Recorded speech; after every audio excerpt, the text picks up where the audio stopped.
Hi, today we're going to talk about the importance of outdoor play for our students in school. Unfortunately, so many schools have cut back on the time the students are allowed to play outdoors, saying they need the time for academic instructions. I have a problem with that. I don't think they're valuing all the learning that's going on the playground. So much learning.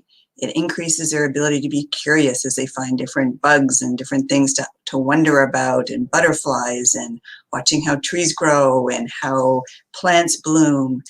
There's so many things that they learn, simple physics as they're playing with their bucket on a pulley and sliding down slides. Not to mention the fact of the social emotional learning that happens on that playground. We go so far as to call our playground the outdoor classroom. That's right. A lot of teaching happens outdoors. Our students learn to resolve conflict. They learn how to pick fair teams. They learn how to mend and make new relationships. They learn how to understand that just because you're my best friend doesn't mean you can't be friends with others. Really, really basic but lifelong learning lessons happen on the playground. We also do a lot of our instruction outdoors. Kids love it when they get to go outside and do their math or do a relay race to help them figure out if they know their spelling words for the spelling bee. It's just a really fun atmosphere. And especially now during this pandemic, we've been using our playground nonstop. There is a pod out there every minute of every day. Typically, during normal time, we are out for a minimum of 2 hours a day. And we value that time. We have time in the morning, 30 minutes before school starts, 30-minute recess, and an hour for lunch. And we think that's the minimum. Our younger classes even go out for an additional 20 minutes in the afternoon. We take lots of walks in the neighborhood. We're very familiar with where we are. We're lucky enough to live in historic Richmond. There's a lot of history right around our corners. And so we get out and explore that.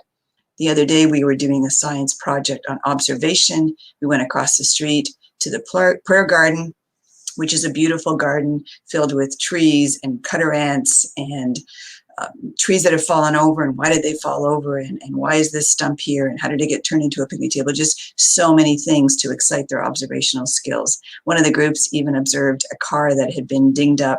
And so it's just using the outdoors to enhance what you're teaching indoors. What about taking a book outside and sitting under a tree and reading to your class? All of those things build connection. They make school fun and special. And I don't think the learning gets interrupted. In fact, I think it gets enhanced.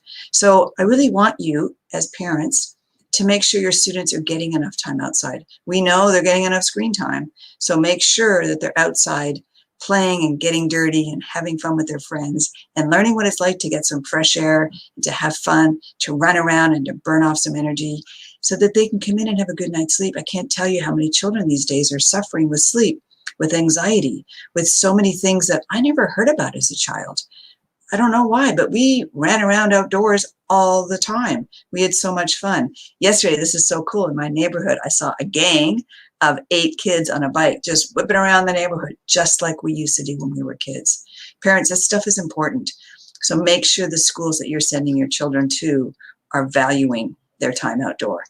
Let's make sure they're getting their vitamin D. Thank you so much for listening. If you have any comments, this is a